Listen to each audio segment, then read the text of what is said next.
Guys, welcome to my channel. जैसे कि आप जानते हैं, इस समय जो करंट सिनेरियो चल रहा है वो एसआईआर बहुत बड़ा मुद्दा चल रहा है। और आपको बताना चाहता हूँ कि एसआईआर एक ऐसा मुद्दा है जिसे जैसे 2002 में जिसके पिताजी का, माताजी का या खुद का नाम है वो अपना एसआईआर का फॉर्म फिल करे, या जिसका नहीं नाम है वो भी अपना एसआईआर फॉर्म फिल करे। लेकिन 2025 और 26 में उसका नाम वोटर लिस्ट में जरूर होना चाहिए।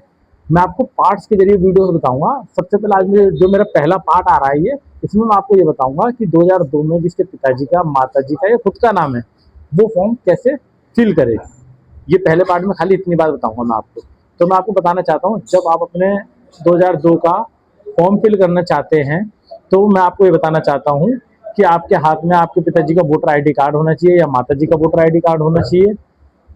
और उसके बाद आपको एक ऐप डाउनलोड करनी है। मैं आपको वो भी दिखाऊंगा कौन सी ऐप डाउनलोड करनी है, जिससे कि आपको पता चले कि आपके पिताजी या माताजी या दादाजी या दादी जी का कौन से बूथ पे, कौन सी असेंबली कॉन्स्टिट्यूएंसी पे, कौन से सीरियल नंबर पे उनका नाम था, ताकि इजीली आप उसे देख सकें और आप उसे डाउनलोड कर सकें और आप अपने फॉर्म को इजीली भर सकें। और मैं आपको बताना चाहता हूँ कि फॉर्म में बिल्कुल भी मिस्टेक ना करें। अगर आपकी जरा सी भी मिस्टेक होगी तो फॉर्म आपका रिजेक्शन में चले जाएगा, फिर ऑब्जेक्शन उठेगा 30 जुलाई के बाद। उसके बाद आपको उसको क्लैरिफिकेशन देनी होगी। तो इसलिए रिक्वेस्ट है कि फॉर्म को पहले पेंसिल ले लें, उसकी फोटोकॉपी कर लें, पहले पेंसिल से फिर करें, फिर अपने नियरेस्ट अगर कोई बीएलओ है उसको दिखाएं, या फिर जिसने फॉर्म बीएलओ को सबमिट कर दिया हो उसको दिखाएं, ताकि फॉर्म में कोई मिस्टेक ना हो। अब मैं आइए आपको फॉर्म के जरिए सब कुछ दिखाता हूँ मैंने किस तरीके से फॉर्म में करा है, और मैं आपको बताना चाहता हूँ। आइए दिखाते हैं। आप देख रहे हैं, जैसे कि आप देख रहे हैं, ये फॉर्म मेरे पिताजी का फॉर्म है। मेरे पिताजी का 2002 की वोट लिस्ट में नाम है। अब आप देखिए, ये मेरे घर पे बीएलओ दे के गया है। इसमें कॉलम नंबर 1, कॉलम नंबर 2 और कॉलम नंबर 3 है। ये मैंने आपको पेंसिल से लिख के दिखाया। कॉलम नंबर 1 और कॉलम नंबर 3 इसमें हम यूज करेंगे, क्योंकि मेरे पिताजी का 2002 की वोटर लिस्ट में नाम है। देखिए लिखा भी है इसके ऊपर, detail of the electoral in the electoral roll of the last SIR. Last SIR का मतलब ये है 2002 में जो लास्ट एसआईआर हुआ था उसमें किसका नाम है, तो हमारे पिताजी का नाम है। तो मैं अपने पिताजी का फॉर्म भर रहा हूँ। मैं आपको दिखा रहा हूँ, मेरे पिताजी का नाम नहीं होता, ये मान लीजिए, तो उसके अगर मेरे पिताजी का नहीं होता नाम तो मैं अपने दादाजी का भरता। और मेरे दादाजी का अगर मान लो फॉर एग्जांपल यूपी से होता तो मैं यूपी की 2003 की लिस्ट निकालता। अगर मेरे दादाजी का नाम दिल्ली में ही होता तो मैं 2002 की लिस्ट निकालता। लेकिन ये फॉर्म आपको पिता के उससे ही भरना है या माता जी के उससे भरना है, क्योंकि बहुत से लोगों को ये कंफ्यूजन है कि ये क्या हमारी शादी हो गई, हम क्या हस्बैंड के परिवार के नाम से भर सकते हैं। नहीं, ना हस्बैंड के घर के नाम से भर सकते हो, ना हस्बैंड के परिवार के नाम से भर सकते हो। आपके रियल रिलेटिव जो हैं, मम्मी पापा दादा दादी, उनके ही नाम से ये फॉर्म भरा जा सकता है। तो आइए मैं आपको दिखाता हूँ फॉर्म फिल करके कि किस तरीके से। सबसे पहले मैं आपको बताना चाहता हूँ, आपके पास मान लीजिए मेरे पास मेरे पिताजी का पहचान पत्र है ओल्ड वाला, मान लीजिए आपके पास नहीं है, तो आपके पास आपके पिताजी की डिटेल्स होंगी, नाम होगा, उनके फादर्स का नेम होगा, सारी डिटेल्स होंगी आपके पास। तो अगर पहचान पत्र मेरे पास है या जिसके पास भी है वो इजीली सर्च कर सकता है, और नहीं है तो भी बनी स्टेप में सर्च होगा, कोई ऐसी इशू नहीं है। सबसे पहले आप ईसीआई नेट ऐप डाउनलोड करेंगे प्ले स्टोर से। अब इसे मैंने ओपन करा, आप देखिए इस बार search your name in last SIR, इस पर आप क्लिक कर देंगे। ठीक है। अब जैसे स्टेट, मेरे पिताजी उस समय दिल्ली में ही रहते थे, तो दिल्ली। मेरे पिताजी कौन से डिस्ट्रिक्ट में रहते थे, ईस्ट। असेंबली विश्वास नगर। पोलिंग स्टेशन नंबर अगर आपको पता है तो आप पुट कीजिए, नहीं पता तो कोई बात नहीं है।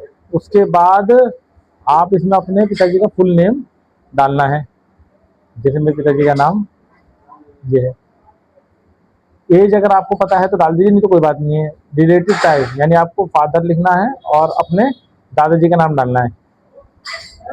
ये देखिए मैं अपने दादाजी के नाम डाला। अब उसके बाद मैंने सर्च करा, देखिए 1 सेकंड में किस तरीके से ऐसा लास्ट एसआईआर की 2002 की डिटेल आ गई। ये डिटेल बहुत मैंडेटरी हमारे लिए, जब तक ये नहीं मिलेगी जब तक आपका फॉर्म सबमिट नहीं होगा। अब मैं आपको दिखाता हूँ ये फॉर्म आप कैसे भर। देखिए मैं आपको दिखाना चाहता हूँ, मैंने डिटेल निकाल ली है।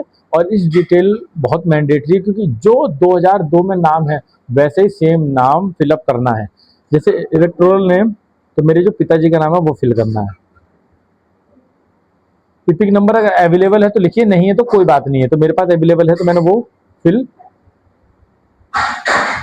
कर दिया। रिलेटिव नेम में मेरे दादाजी का नाम आएगा,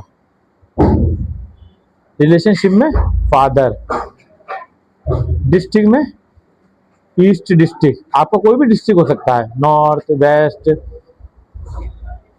स्टेट में दिल्ली, एसी में असेंबली नंबर एंड नेम। देखिए एसी का मतलब होता है assembly number, assembly constituency number and name. देखिए लिखा विश्वास नगर। अब देखिए ये 3 कॉलम मैं आपको दिखाना चाहता हूँ, AC number, part number, serial number. आप अगर सही से देखेंगे तो सीरियल नंबर यहाँ पर लिखा हुआ है, लेकिन ये 2025-26 के अकॉर्डिंग है और हमें जो फिल करना है वो 2002 के अकॉर्डिंग फिल करना है। तो इसमें 2002 के टाइम पे एसी नंबर जो था हमारा 43 था, पार्ट नंबर 105 था और सीरियल नंबर 296 था। हमने ये फिल करा, ये पिताजी की कॉलम में डिटेल फिल हो गई। अब उसके बाद ये मैं अपने पिताजी के फॉर्म भर रहा हूँ, तो अब मेरे पिताजी की जो डेट ऑफ बर्थ है वो यहाँ फिल करनी है मेरे को, जो भी मेरे पिताजी की डिटेल है। उसके बाद आधार नंबर ऑप्शनल है, अगर है तो फिल कर दीजिए, नहीं तो कोई बात नहीं है। तो उसके बाद मोबाइल नंबर फिल करना है। उसके बाद फादर का नेम, मतलब मेरे पिताजी के पापा का नाम, वो फिल करना है। उसके बाद उनका एपिक नंबर अवेलेबल है तो लिखिए, नहीं तो NA जरूर लिखिए, क्योंकि इसके आगे कोई डिटेल फिल ना कर सके। मम्मी का नाम लिखना है, अपनी मम्मी नहीं, मेरे जो पिताजी की मम्मी उनका नाम लिख रहे हैं ये। उनका एपिक नंबर है तो लिखिए, नहीं तो हटा दीजिए। स्पाउस है तो लिखिए, नहीं तो कोई बात नहीं है। उनका भी अवेलेबल है तो लिखिए। अब मैं आपको बताना चाहता हूँ, यहाँ पर आपके सिग्नेचर होंगे या BLO के सिग्नेचर होंगे, इसकी 2 कॉपी कर लीजिएगा और 1 कॉपी आप रखिएगा अपने पास फॉर फर्दर यूज, और 1 कॉपी आप सबमिट कर दीजिएगा। फिर भी अगर आपको कोई भी प्रॉब्लम होती है तो आप मुझसे कमेंट में पूछ सकते हैं, और आपको कुछ समझ में नहीं आता, ये पार्ट 1 है जिसका नाम 2002 की लिस्ट में है, ये मैंने उसके अकॉर्डिंग आपको बता दिया है। और आपका नाम जब मैं दूसरा पार्ट दिखाऊंगा तो उसमें मैं ये बताऊंगा 2002 में जिसका नाम नहीं है वो कैसे फॉर्म को फिलअप कर सकता है। Thank you for watching. Please channel को ज़्यादा से ज़्यादा सब्सक्राइब करें और इसे ज़्यादा से ज़्यादा शेयर करें।